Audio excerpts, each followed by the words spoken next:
کہ ہاتھ پر اللہ تعالیٰ نے معجزہ ظاہر کیا. ناقدین حدیث کہتے ہیں کہ یہ جو انگلی کا اشارہ ہے یہ انگلی کے اشارے کی حدیث میں نہیں ہے، بلکہ اہل مکہ کے مطالبے پر نبی کریم صلی اللہ علیہ وسلم نے دعا فرمائی. تو چونکہ یہ واقعہ یہ مطالبہ چاندنی رات کا تھا جی، اور چاندنی رات کے اندر دیکھا گیا کہ نبی کریم صلی اللہ علیہ وسلم سے جو مطالبہ کیا گیا تھا کہ آپ نشانی دکھائیے، چاند دو ٹکڑے ہو گیا.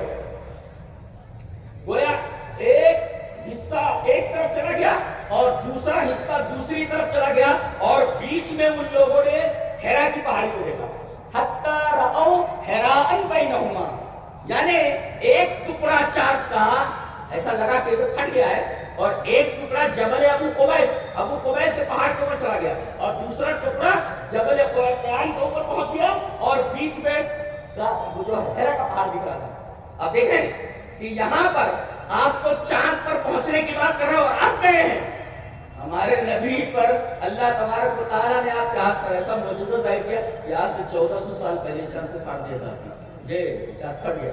آپ کو وہاں پہنچ رہے سب تلاش کرنے کے لیے، اور یہ چاند پھٹ چکا ہے، اور اس کے پھٹنے کے کچھ آثار ناسا کے محققین نے، ناسا کے سائنسدانوں نے بتایا ہے کہ ایسا لگا ہمیں جیسے کوئی چیز پھٹ گئی. اچھا، کوئی چیز پھٹ جائے اور پھر مل جائے، چیز ہے ایسا کہ تھوڑی دیر کے لیے کوئی چیز پھٹے، اور جو کشش ہے قانون انجذاب، اس لیے کہ جیسے زمین پر کشش ہے ویسے چاند پر بھی کشش ہے. اتنا ہے کہ زمین کی جو کشش ہے وہ زیادہ ہے، اور چاند کی جو کشش ہے وہ 6 گنا زمین کی کشش سے کم ہے، زیادہ وہاں بھی کشش ہے. اب یہ دونوں طرف پھٹ کر کے چاند الگ ہوا، اور پھر قانون انجذاب نے دونوں کو آپس میں ملا دیا. اس میں کوئی استحالہ نہیں ہے، کوئی محال بات نہیں. اللہ تبارک و تعالیٰ نے معجزہ. تو تم ابھی پہنچ رہے ہو، نبی کریم صلی اللہ علیہ وسلم نے تو 1400 سال پہلے یہ دکھا دیا.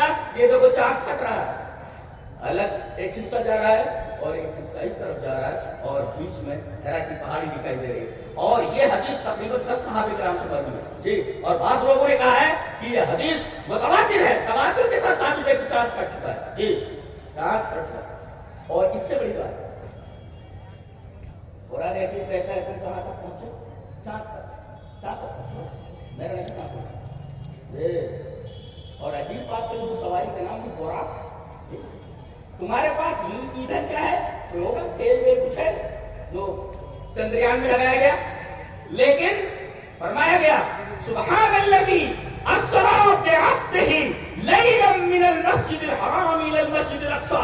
ایک سفر میں 2 سفر، ایک سفر مکہ سے بیت المقدس تک، ایک سفر اسرا، اور دوسرا سفر بیت المقدس سے لے کر آسمانوں تک. اور ایک نکتہ اور یاد رکھو، تم کہاں تک پہنچے ہو؟ تم تو 7 آسمانوں کے نیچے ہو. ارے پہلے آسمان میں داخل ہونے کے لیے اللہ کی اجازت چاہیے، بغیر اللہ کی اجازت کی کوئی داخل نہیں ہو سکتا. حضرت جبرائیل جب محمد صلی اللہ علیہ وسلم کے ساتھ گئے تو دروازہ پہلے کھٹکھٹایا، آواز آئی پیچھے سے، بھی دروازہ کھلا نہیں جی. پیچھے سے آواز آئی، کون؟ جبرائیل. محمد تمہارے ساتھ کون؟ محمد. بلائے گئے؟ بلائے گئے، تب دروازہ کھلا.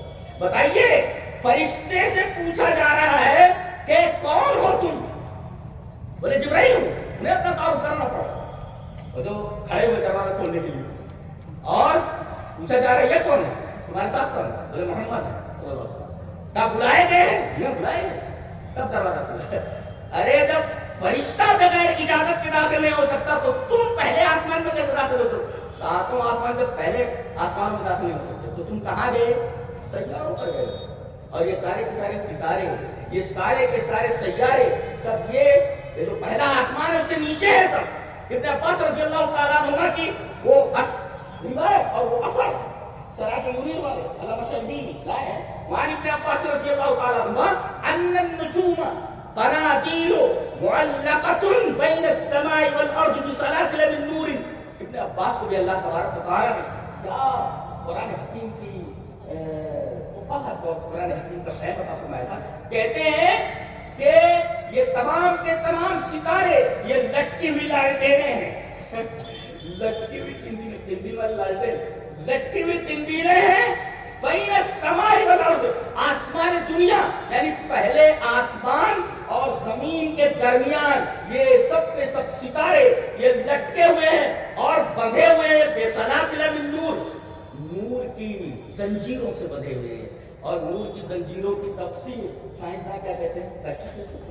ہاں جی، گریوٹی ہے، تھامے ہوئے پکڑے ہوئے کھینچ رہی ہے، جس کو اتنا پاس بسلاسل من نور کہہ رہے ہیں. نور کی زنجیریں ہیں تو ان کو تھامے ہوئے ہیں، وہ ہے کہ گریوٹی تھامے ہوئے جس کو اتنا پاس میں سلاسل من نور کرنا جی. تو کون سی چیز اسلام کی ہے جو سائنس کے خلاف ہے؟ بھلا کہیں ہوائی جہاز اور کار میں ٹکر ہوئی ہے؟ قرآن ہے کہ ہوائی جہاز ہے اور یہ سب سائنس یہ کار ہے. ارے اس کی جو حدود ہیں اور کار کی زمین، تو زمین پر چلنے والی کار ہوائی جہاز سے کیسے ٹکرا سکتی ہے؟ بولے سائنس جو ہے قرآن سے ٹکراتی ہے. بے وقوف، سائنس قرآن سے کیا ٹکرائے گی؟ سائنس کا راستہ الگ ہے، زمین ہے، اور قرآن حکیم کا راستہ یہ فضا ہے، بلندی ہے. اب دیکھ رہے ہیں کہ آپ تو پہنچے ہیں چاند تک، جو پہلے آسمان سے سب نیچے ہیں، اور ہمارا نبی کہاں پہنچا؟ وہ پہلے دروازے کو کھولوا دیا گیا، پہلے آسمان پر گیا، دوسرے آسمان پر پہنچے، وہاں کا دروازہ کھلوایا گیا، دوسرے آسمان پر پہنچے. ایسے ایسے بخاری شریف کی روایت ہے کہ آپ 7ویں آسمان پر پہنچے جہاں بیت المعمور ہے. آپ نے وہاں ایک مسجد دیکھی، جبرائیل نے بتایا کہ 70,000 فرشتے ایک بار اس مسجد میں داخل ہوتے ہیں اور جب نکلتے ہیں تو قیامت تک ان کی باری آنے والی ہے. اور پھر 7ویں آسمان سے ذرا آگے گئے، سدرۃ المنتہا، سدرۃ المنتہا پھر آگے گئے، کہاں تک گئے؟ بخاری شریف کی روایت ہے یہاں تک کہ میں اس مستوی پر پہنچا. مستوی اس جگہ پر پہنچا جہاں میں سن رہا تھا کہ قلمیں چل رہی ہیں. شریف کا مطلب ہوتا ہے کھرکھراہٹ، قلم چل رہی ہے. یہ کائنات ایسے نہیں بنی ہے، پوری پلاننگ کے ساتھ ہے جی. ایوری تھنگ از پلانڈ، ہر چیز پلان کے ساتھ ہے. وہاں فرشتے لکھ رہے ہیں، قلمیں چل رہی ہیں کائنات کے اندر جو کچھ ہو رہا ہے. تو میں نے قلموں کی سرسراہٹ کے وسیلے وہاں تک آپ کو لے جایا گیا اور اللہ تبارک و تعالیٰ سے باتیں ہوئی پردے کے پیچھے سے. نبی کریم صلی اللہ علیہ وسلم نے اللہ تبارک و تعالیٰ کو معراج میں اپنی آنکھوں سے نہیں دیکھا بلکہ پردے کے پیچھے سے بات ہوئی. جیسا کہ حضرت عائشہ رضی اللہ تعالیٰ عنہ سے روایت ہے، روایت اس طرح وعن عائشہ رضی اللہ تعالیٰ عنہ قالت من حدثك ان محمدا رأى ربه فقد كذب وهو يقول لا تدركوا الابصار ومن حدثك انه يعلم الغيب فقد كذب وهو يقول لا يعلم الغيب الا الله. رواه البخاری في کتاب التوحید. حضرت عائشہ فرماتی ہیں کہ تم سے جو یہ کہے کہ نبی نے اللہ کو اپنی آنکھوں سے دیکھا وہ جھوٹ بولتا ہے، اس لیے کہ اللہ فرماتا ہے لا تدركوا الابصار، سے آنکھیں نہیں دیکھ سکتے. جنت میں پہنچے گا آدمی تو اللہ تبارک تعالیٰ کا دیدار کرائے گا. دنیا میں کوئی آنکھ اللہ کا دیدار نہیں کر سکتی جب تک آدمی زندہ ہے. اور نبی کریم صلی اللہ علیہ وسلم تو زندہ گئے وہاں جی. تو آپ نے اپنی آنکھوں سے، اور جو یہ کہے اللہ کے رسول کو غیب کہنے کا وہ بھی جھوٹ بول رہا ہے، اس لیے کہ اللہ فرماتا ہے یا یعلم الغیب الا اللہ، اللہ کے علاوہ کسی کو غیب کہنے. تو ہم یہ کہہ رہے تھے کہ آپ تو چاند پر پہنچے ہیں، میرے نبی نے پہلے چاند کو ٹکڑے کیا اللہ کے حکم سے جی، اور چاند کا ٹکڑا کر کے 2 ٹکڑے کر کے بتایا معجزہ نہیں ہوا. اور اس کے بعد جب اللہ تبارک و تعالیٰ اچھا تم پہنچے کب؟ 40 دن لگے نا. کتنا فاصلہ طے کرنا ہے؟ 3,80,000 کلومیٹر کا فاصلہ طے کرنا. سورج کتنی دور ہے؟ 15 لاکھ کلومیٹر. پھر آگے پھر پہلا آسمان، پھر دوسرا آسمان، طبق در طبق ہے، پتہ نہیں کتنا فاصلہ ہے. اور کتنے اس میں طے ہوا رات کے حصے میں. علماء دیکھیں اللیل جب آتا ہے الاسلام کا پوری رات میں تو نکرا ہے اور رات کا ایک حصہ ہے. اللہ تبارک تعالیٰ نے اللیل نہیں، پوری رات نہیں لگی بلکہ رات کا کچھ حصہ لگا. سبحان الذی اسری بعبدہ لیلا، رات کا کچھ حصہ لگا، رات کے کچھ حصے کے اندر. یہ پورا نظام کہکشانی پورا طے کرنے کے بعد پہلا آسمان، دوسرا آسمان، تیسرا آسمان، چوتھا آسمان، اور ملاقاتیں بھی ہو رہی ہیں. 7واں آسمان حضرت ابراہیم علیہ السلام سے ملاقات ہو رہی ہے. اور فوق السماء السابع، 7ویں آسمان کے اوپر آپ گئے اور اس کے بعد آپ نے قلم کے ساتھ قرآن حکیم کہتا ہے تم تو یہیں تک پہنچے. چاند پر پہنچ کر کے تم بہت خوش ہو رہے ہو. میرا نبی تو اتنی دور پہنچا کہ آدمی سوچ بھی نہیں سکتا اتنی بلندی پر جانے کی جی. تو جہاں تک سائنس کا معاملہ ہے، سائنس ابھی بہت معمولی، بہت ہی قرآن حکیم کے آگے طفل مکتب ہے. اب تم رفتار کی بات کرتے ہو، کس رفتار سے گئے ہوگے؟ قرآن حکیم رفتار بتاتا ہے کہ رفتار دیکھو، رفتار کس کو کہتے ہیں؟ کہا حضرت سلیمان علیہ السلام کہ وہ سبا کی جو رانی شہر سبا کی، اس کو یہاں فلسطین میں لانا، جی فلسطین میں لانا، جاتے فلسطین کا اور یہ اس کا سبا کا فاصلہ کیا؟ بعض لوگوں نے کہا کہ 1500 کلومیٹر اور بعض لوگوں نے کہا کہ 2000 کلومیٹر۔ حضرت سلیمان علیہ السلام بیت المقدس میں بنایا، یہ اردو پر قبضہ کر رہی چاہیے، ہماری ہے۔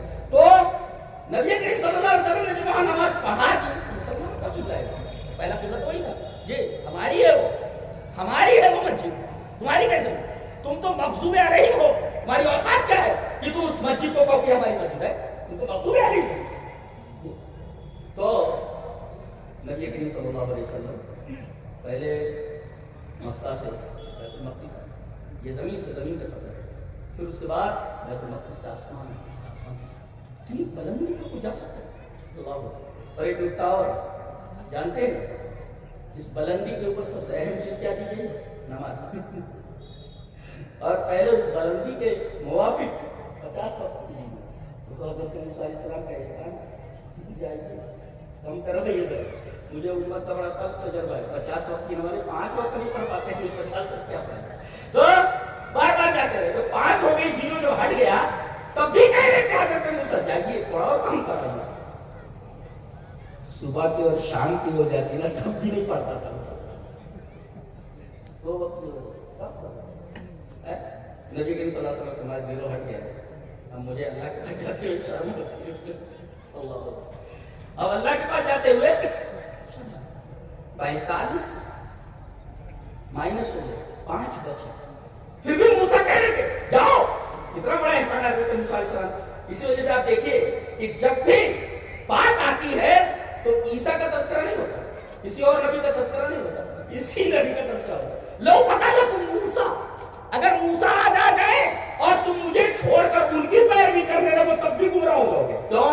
اس لیے کہ پورے انبیاء بنی اسرائیل کا سب سے معزز نبی، بہت بڑا عالم ہے، بہت بڑا، اور معلوم تھا ہی نہیں میں بہت بڑا عالم ہوں، ان کو معلوم نہیں تھا، ایک تقریر کی انہوں نے لوگوں نے کہا کہ آپ سے بڑا عالم دنیا میں نہیں ہے، بولے نہیں میں ہی سب سے بڑا عالم ہوں، اور یقیناً بہت بڑے عالم ہے، اسی وجہ سے انہیں کا حوالہ دیا جائے۔ آج موسیٰ آ جائے جو انبیاء بنی اسرائیل کا سب سے معزز نبی، سب سے بڑا عالم ہے، وہ آ جائے اور اتنے بڑے عالم کی ابتدا کرنے لگو مجھے چھوڑ کر کبھی گمراہ ہو جائے، اس کا مطلب یہ ہوا کہ اب ہمارے نبی کے بعد جو موسیٰ کی ابتدا جائز نہیں ہے تو دوسرے لوگوں کی ابتدا کیسے جائز ہو سکتی ہے؟ جی یس۔ تو یہ حضرت سلیمان علیہ السلام نے بنایا تھا۔ اور ایک نکتہ اور ہوتا ہے، تصویر جو ہوتی ہے ایک عام ہم لوگوں کی اور ایک خاص تصویر، خاص تصویر کس کے لیے؟ حضرت سلیمان علیہ السلام کے لیے۔ ہوا کو مسخر فسخرنا له الريح تجري بأمره حيث أشاء، وہاں نہ پیٹرول لگ رہا ہے اور نہ کوئی اس کے اندر فیول لینا پڑ رہا ہے، اللہ تعالیٰ نے فرمایا ہم نے ہوا کو مسخر کر دیا تھا اور یہ رخاءً بڑی آسانی کے ساتھ لے کر چلتی تھی۔ یہ رخان کو لایا ہوائی جہاز پر بیٹھے ہوئے تخت پر اور ہوا مسخر ہے، تخت کو لے کر جا رہی، رخاءً کا کیا مطلب ہے؟ بڑی نرمی کے ساتھ، یعنی یہ جہاز ایسا ہے حضرت سلیمان علیہ السلام کا، رخان صفت آئی، کریش نہیں ہوتے جی، اس کا مطلب یہ ہے کہ ہوا تمہارے لیے اللہ نے مسخر کیا لیکن تمہارے قبضے میں نہیں، تمہارا جہاز کریش ہو جاتا ہے جی۔ لیکن حضرت سلیمان علیہ السلام کو جو جہاز دیا گیا ہے جب تک ہوا کو مسخر کیا گیا تھا، یہ ہوا اس طریقے سے نہیں کہ تب تو کہیں گرا جائے، اور رفتار کتنی رفتار وَلِسُلَيْمَانَ الرِّيحَ غُدُوُّهَا شَهْرٌ وَرَوَاحُهَا شَهْرٌ، صبح سے لے کر دوپہر تک کے درمیان کا جو فاصلہ ہے، 1 مہینہ آدمی اگر گھوڑے سے جو اس وقت کی مروجہ سواریاں تھی ان کو لے کر کے اگر چلے تو اتنی دیر میں 1 مہینہ لگ جائے گا اس کو پہنچتے ہوئے، اور یہ اتنے گھنٹے میں وہاں پہنچ جاتا ہے اور شام کا دن، یعنی 1 دن کے اندر 2 سفر ہوا کرتے تھے جی۔ جہاز بھی موجود ہے. ایک قانون دیا گیا ہے، اس قانون کا خالی سائنس کا مطالعہ کرتا ہے. پرندوں کو دیکھا کہ وہ اڑ رہے ہیں، غور کیا کہ اڑتے کیسے. غور کرنے کے بعد اس نے مطالعہ کیا، قانون جان لیا، جہاز بنا لیا. لیکن تم نے دیکھا کہاں، مطالعہ کہاں کیا؟ کائنات کو مطالعہ کرنے کے بعد اللہ تبارک و تعالیٰ نے وہ لاز رکھا، وہ قانون رکھا، اس قانون کا مطالعہ کرنے کے بعد تمہیں یہ بنانے کی. اچھا، ملکہ سبا کے تخت کے لانے کے بارے میں آپ نے فرمایا کہ کون جلدی سے جلدی اس تخت کو یہاں لا سکتا ہے. 2000 کلومیٹر سے. کتنی عجیب بات ہے، سائنس ابھی اس مرحلے میں پہنچی ہی نہیں ہے. دیکھیں کتنی عجیب بات ہے. کہا جا رہا ہے کہ 2000 کلومیٹر کے فاصلے سے سبا سے تخت یروشلم لانا ہے. ایک جن نے کہا دربار برخاست ہونے سے پہلے 1-2 گھنٹہ لگے گا، 1-2 گھنٹے میں ملے آتا. حضرت سلیمان علیہ السلام کہنے دیر ہو جائے. قال الذي عنده علم من الكتاب انا آتيك به قبل ان يرتد اليك طرفك. یہ انسان تھا، اس نے کہا I will bring it in a twinkling of an eye. میں پلک جھپکتے ہی قبل ان يرتد اليك طرفك، میں پلک جھپکتے ہی 2000 کلومیٹر کے فاصلے سے. اتنی دیر میں 2000 کلومیٹر کا فاصلہ کیسے ہوا؟ بتا دے گا آپ کو سمجھ میں. آپ نے راکٹوں کی رفتار بتا کر کے دنیا کو آپ کیا سمجھانا چاہتے ہیں؟ یہاں پہ یہ سمجھایا گیا کہ ان دا ٹوئنکلنگ آف این آئی، پلک جھپکتے ہی 2000 کلومیٹر، اتنی دیر میں فاصلہ طے ہو گیا. جی یہ رفتار ہے. اور فلما رآہ مستقرا عنده، حضرت سلیمان علیہ السلام نے دیکھا کہ پلک جھپکتے ہی وہ تخت سامنے رکھا. ان کے پاس ہی مستقل ہے. یہ کیسے؟ سائنسداں اس کی ہی تعبیر کرے گا. میٹر جو ہوتا ہے، میٹر اس لیے کہ یہ میٹر ہے. اب اس کو ہزاروں میل کے فاصلے پر بھیجنے کے لیے پہلا کام یہ کرنا ہے کہ اس کو انرجی میں تبدیل کرو، اس کو انرجی بناؤ. تو گویا کہ میٹر کو انرجی میں تبدیل کرو. پورے چھوٹا موٹا وقت تھوڑی تھا. وہ حدود نے بتایا کہ عرش عظیم بہت بڑا تخت ہے، چھوٹا موٹا نہیں ہے. حدود نے کیا رپورٹ دی کہ یہ ملکہ سبا جس تخت کے اوپر بیٹھتی ہے وہ چھوٹا موٹا تخت نہیں ہے، عرش عظیم بہت بڑا تخت ہے. اس بڑے تخت کو 2000 کلومیٹر کے فاصلے سے لانے کے لیے ایک لمحہ لگا، اور ایک لمحے میں 2000 کلومیٹر کا فاصلہ طے ہو گیا. قرآن کی رفتار بتاتا ہے. آدمی کو پہلے یقین نہیں آتا ہوگا کیسے کیسے ہو سکتا ہے، لیکن اب یہ بات ثابت ہو چکی ہے کہ اتنی رفتار کسی سواری میں ہو. تو کیسے ہوا؟ آج صرف ہزاروں کلومیٹر کے فاصلے سے صرف تصویر آتی ہے، انرجی آتی ہے، میٹر نہیں آتا. آپ کا بیٹا امریکہ میں اگر وہ بھیجے تو خود نہیں آتا ہوا، اس کی تصویر آتی ہے جو انرجی ہے، خود نہیں آتا. وہ تو میٹر ہے، میٹر نہیں آتا. لیکن 1 سیکنڈ کے اندر اس کی تصویر جو انرجی ہے وہ آپ کے پاس پہنچ جاتی ہے. تو گویا کہ اشارہ یہ ہوا کہ پہلے وہ تخت جو اتنا بڑا تھا اس کو انرجی میں تبدیل کیا، اور انرجی میں تبدیل کرنے کے بعد جلدی سے فاصلہ طے کیا گیا کہ پھر جیسے کھڑا ہو رہا تھا تو اس کو پھر میٹر میں تبدیل کر دیا. سائنس نہیں سکتی جو قرآن حکیم نے بتایا. سائنس حیران ہے کیسے ہو سکتا ہے، لیکن قرآن حکیم نے بتایا اٹ از پاسبل. یعنی ایک چیز کو آپ کنورٹ کر سکتے ہیں انرجی میں، اور انرجی کو جہاں تک آپ کو لے جانا ہوا وہاں پہنچتے آپ پھر اس کو میٹر میں تبدیل کر دیں. سائنس اس مقام تک نہیں پہنچی جہاں قرآن پہنچ چکا ہے. تو قرآن ویسے سائنس کی کتاب نہیں ہے، جغرافیہ کی کتاب نہیں ہے، بلکہ قرآن حکیم ہدایت کی کتاب ہے. اس سے ہمیں پتہ یہ چلتا ہے کہ اللہ کی مرضیات کیا ہے، اللہ کی نامرضیات کیا ہے، اللہ چاہتا کیا ہے، کس چیز سے راضی ہے اور کس چیز سے ناخوش ہوتا ہے. یہ کتاب ہمیں جنت میں پہنچنے کا راستہ بتاتی ہے، اور یہ بتاتی ہے کہ اگر اس راستے کو چھوڑو گے جو ہم نے بتایا ہے کہ یہ جنت کا راستہ ہے تو تم جہنم میں چلے جاؤ گے. یہ کتاب اس لیے. اب کوئی یہ پوچھے یار قرآن اتنی بڑی کتاب ہے اے مسلمانوں، تو قرآن میں راکٹ بنانے کا، قرآن میں جو ہے اسپیس کرافٹ بنانے کا، قرآن حکیم میں میزائل بنانے کا یہ طریقہ کیوں نہیں بیان کیا گیا؟ ایک سے ایک ڈشز بنانے کا طریقہ کیوں نہیں بتایا گیا؟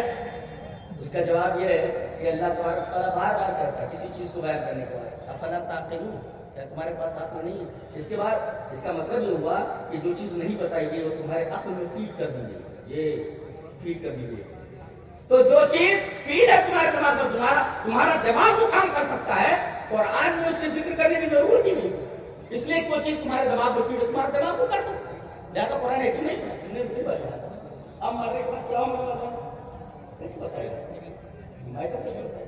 تو قرآن بتائے گا تمہیں جنت کیا ہے، جہنم کیا ہے، ساری چیز۔ اچھا آدمی تو ابھی یہاں تک پہنچا ہے چاند پر، ابھی ڈھونڈ رہا ہے پانی کہاں ہے، ابھی ڈھونڈ رہا ہے ہیلیم کتنا ملے گا، ابھی ڈھونڈ رہا ہے کہ اس کو فیول اسٹیشن کیسے بنایا جائے۔ میرا نبی تو جنت دیکھ چکا ہے، جہنم دیکھ چکا ہے، جہنم کے اندر سزائیں کیا ہیں اس کی مثالیں بتا دی گئی کہ ایسا ایسا ہے۔ جنت میں آپ داخل ہوئے، یہاں تک کہ حضرت بلال کی چپل کی آواز، جوتے کی آواز سنائی دے رہی ہے، آپ کو وہاں تک داخل ہو گئے، آپ نے وہاں کا بھی نظارہ فرمایا۔ تو اتنا آگے نکل جانا سائنس کے بارے میں سوچ بھی نہیں سکتی۔ لہذا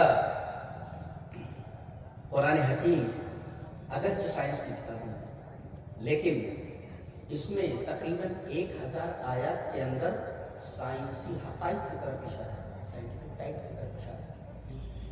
اور ایک بات تو میری بڑی عجیب و غریب پڑھی، وہ میں علماء کی اور پڑھے لکھے لوگوں کی نظر کرنا چاہتا ہوں، ان کے سامنے پیش کرنا چاہتا ہوں کہ ایک فلیکر کے اوپر سائنسدانوں کے گروپ میں لکھا ہے کہ universe, human and internet have similar structure. آپ اگر دیکھیں تو یہ پوری کائنات اور انسان کا دماغ، ہیومن برین اور اسی طریقے سے انٹرنیٹ، یہ ایک ہی اسٹرکچر ہے۔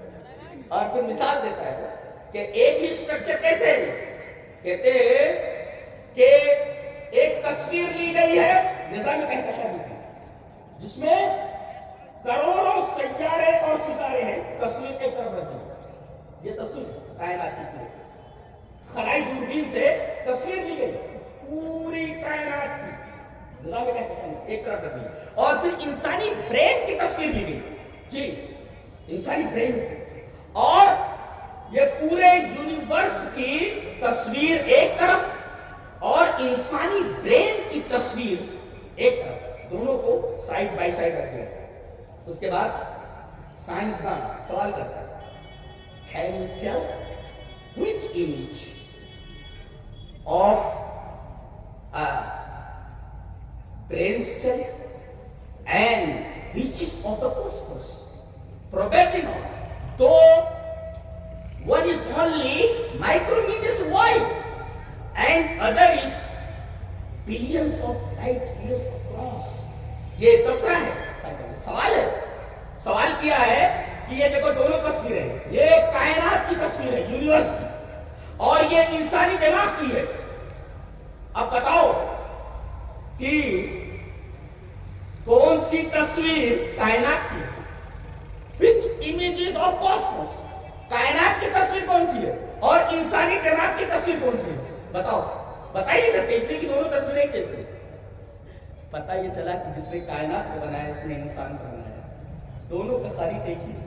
جس نے کائنات کو، اسی وجہ سے کہا گیا کہ کائنات کی دو چیزیں ہیں، تین چیزیں ہیں، ایک تو یہ کہ یہ پرفیکٹ ہے، اس کے اندر کوئی نقص نہیں ہے، اور دوسرے کمپلیکس ہے، بہت پیچیدہ ہے، اور تیسرے کنیکٹ ہے۔ کنیکٹ کا مطلب یہ ہوا کہ وہ تم سے مربوط ہے، وہ جیسے تمہارا دماغ ہے، ایسے پوری کائنات ہے۔ گویا کہ اگر یہ فرق نہیں کر سکتے کہ کائنات کی جو تصویر ہے وہ انسانی دماغ کی تصویر کے مشابہ ہے، دونوں ایک جیسے ہیں، تو پتہ یہ چلا کہ جو خالق کائنات کا ہے وہی خالق انسان ہے۔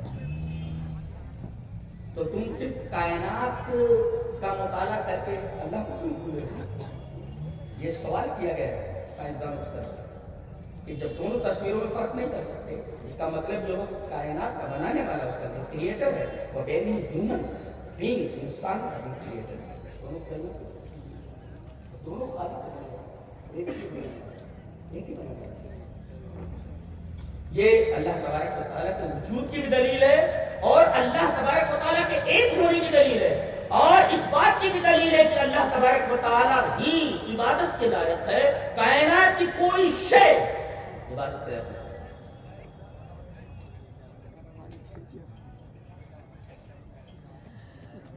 بہت سارے سوالات تھے جو میرے ذہن میں آیا اس تعلق سے وہ آپ کے سامنے پیش کر دی گئی. آخری چیز رہے گی قبر کے تعلق سے کہ سورہ انشقاق کے اندر اللہ نے ارشاد فرمایا بہت ساری چیزوں کی قسمیں کھا کر کے بتایا والقمر اذا اتسق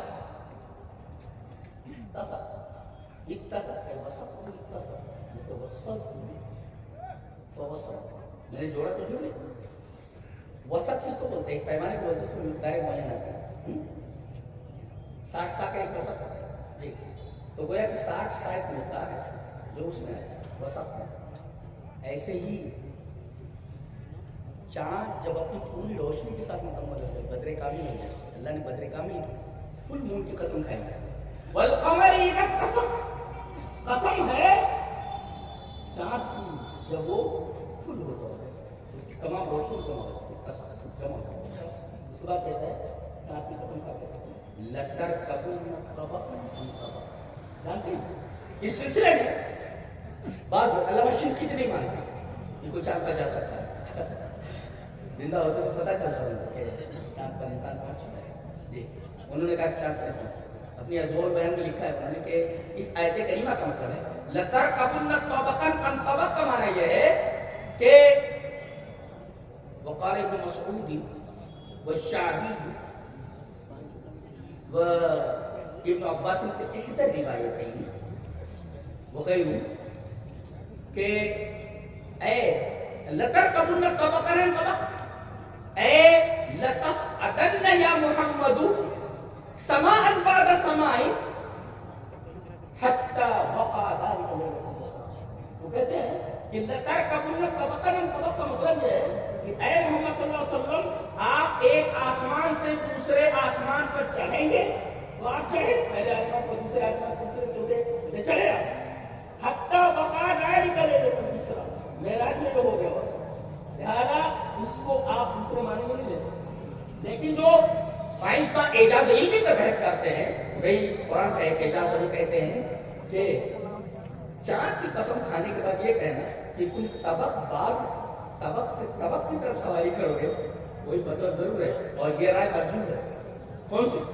ابن عباس کا رائے مرجوح.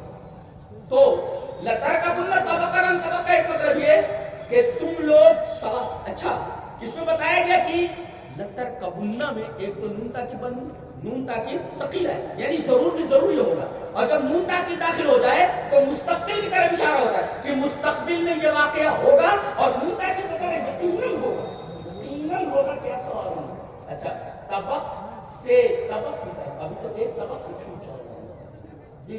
اس طبق کہتے ہیں ایسے سیارے کو اس کا پورا ایریا سیارے کا اور جہاں تک اس کی جو ہے کشش صفر پہنچتے ہوئے اس پورے ایریا کو طبق کرا تو چاند کا ایک پورا ایریا ہے اور اس کی کشش صفر ہے تو پورے کے پورے چاند ماپ کے کشش صفر ہے اس کو اب یہاں سے آپ کے دوسرے طبق تو یہ بات ہے. اور کہتے ہیں کہ فما لهم لا يؤمنون یہ ایمان کیوں نہیں لاتے. بعض سائنسدانوں نے یہ کہا ہے کہ یہ جو علماء ہیں ہمارے جو قرآن حکیم پر غور کرتے ہیں کہ اس میں یہ کہا گیا ہے کہ لترکبن جو ہے یہ جمع ہے اور جمع کم سے کم 3 پر آتا ہے 3 پر. تو پہلے 3 ہی لوگ گئے اپولو 11 میں. کون تھا وہ؟